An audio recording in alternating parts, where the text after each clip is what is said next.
The desert was quiet in a way that made people uneasy. Not the peaceful kind of quiet, but the kind that felt forced, like the world itself was holding its breath. It was just past midnight when the radar technician noticed the signal. At first he thought it was a glitch. The screen blinked once, then showed a shape that did not match anything in the system. No speed reading made sense. No altitude reading stayed still. The object was not moving like an aircraft, and it was not behaving like anything from space. It simply appeared. The technician rubbed his eyes and checked again. The signal remained. It did not drift. It did not flicker.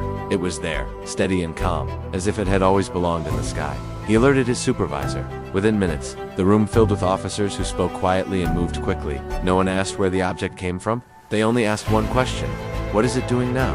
The answer was disturbing. The object was descending, slowly and deliberately, toward a restricted desert zone already controlled by the government. Fighter jets were scrambled, but pilots reported that their instruments could not lock onto the target. Radar would catch it, then lose it again. Infrared showed nothing. Visual cameras showed a dark shape that bent light around it, making its edges hard to see. One pilot said it looked like the sky was folding inward. The object did not crash. It did not land. It settled. It touched the ground without sound, without force, as if gravity had gently placed it there. There was no explosion, no dust cloud, no heat, just silence. A perimeter was established within minutes. Armed personnel surrounded the site, though no one felt confident doing so. Colonel Matthew Hayes arrived before dawn. He had spent his career in war zones and classified operations, but nothing had prepared him for what he saw. The object was smooth, dark, and seamless. No visible doors, no markings, no signs of damage. It was shaped in a way that hurt the eyes, if stared at too long. As if the mind struggled to understand its angles, as investigators moved closer, strange things began to happen. Radios crackled and died. Watches stopped ticking. Digital devices shut down or restarted without warning. One soldier reported feeling pressure behind his eyes, like a sudden headache that came and went without explanation. Another said he felt watched, even though the object did not move. Then time began to behave oddly. One team was ordered to circle the object at a safe distance. They followed instructions carefully, but when they returned, their time logs did not match. According to their watches, they had been gone for 10 minutes. According to the command center, they were missing for nearly half an hour. None of them remembered anything unusual. No blackout, no confusion, just missing time. Colonel Hayes ordered all teams to step back. The activity stopped almost immediately. Equipment slowly returned to normal. Radios cleared. Watches began ticking again. It was as if the object responded to distance. That realization unsettled everyone. They were not controlling the situation. Something else was as the sun rose, casting long shadows across the desert. Investigators stood watching the object in silence. No one spoke openly about fear, but it was there. Not fear of attack, but fear of intent. The object had done nothing aggressive, yet it had already changed the rules of reality around it, and it had only just arrived.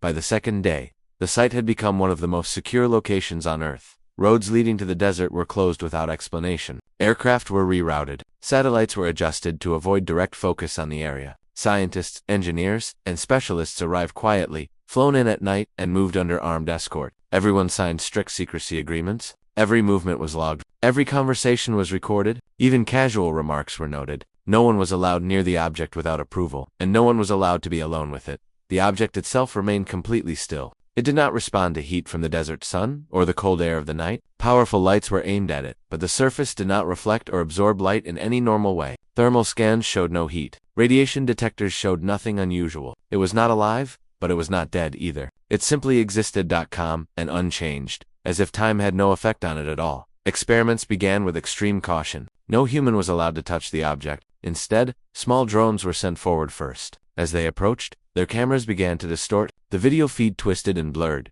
even though the drones themselves were stable. Signals started to lag, then break apart. Some drones froze in midair and dropped straight down, as if their motors had suddenly lost purpose. Others managed to return, but their recorded data was corrupted. When scientists reviewed the footage frame by frame, they saw shapes and movements that no one remembered seeing with their own eyes. The images did not match reality, as if the cameras had recorded something the human brain could not process. Next came physical probes. Engineers designed a robotic arm that could extend slowly toward the surface without making sudden movement. The arm was carefully tested and worked perfectly away from the object, but as it moved closer, something strange happened. Before it ever touched the surface, the arm stopped responding. Power was still flowing. Systems showed no error. Commands were sent again and again, but nothing happened. The moment the arm was pulled back, it began working normally, as if nothing had gone wrong. This pattern repeated with every attempt. Distance mattered. The closer the machines came, the more control they seemed to lose. When they backed away, systems returned to normal. It felt less like a malfunction and more like a boundary. The object did not block access violently. It simply refused interaction. That realization made many of the scientists uncomfortable. The object was not passive. It was not just sitting there. It was managing the situation without any visible action at all.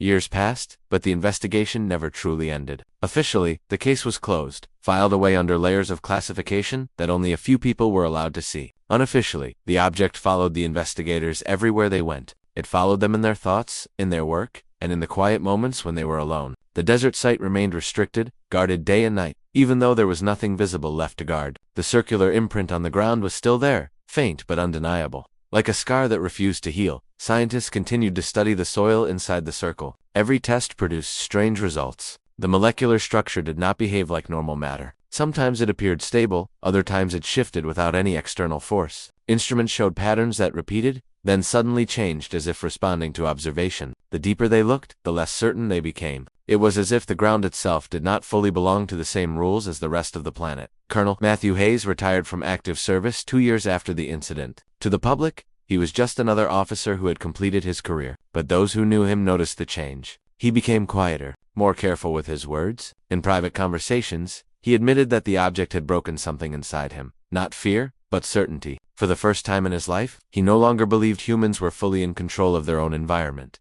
He often replayed the same question in his mind. Why had the object come at all? It did not gather resources. It did not communicate. It did not stay. It arrived, demonstrated its presence, and left. That behavior did not match invasion or exploration as humans understood it. It felt closer to evaluation. Other investigators reached the same conclusion independently. The object reacted to distance. It reacted to attention. It altered technology, time perception, and human awareness without showing effort. That suggested intelligence far beyond human design. Not emotional, not aggressive, precise and controlled. Dr. Elena Morano continued her work quietly. She moved away from government research and into theoretical studies, where she could ask questions without immediate pressure for answers. Her focus shifted to perception and consciousness. She believed the object had not simply existed in space, but interacted with how humans experienced reality itself. According to her theory, the object did not need to speak. It learned through observation and reaction. Humans revealed themselves by how they approached it, feared it, and attempted to control it. Years later, she published a heavily redacted paper through academic channels. Most readers did not understand its importance, but those who had been at the site recognized the meaning immediately. She suggested that intelligence could gather data without communication, without language,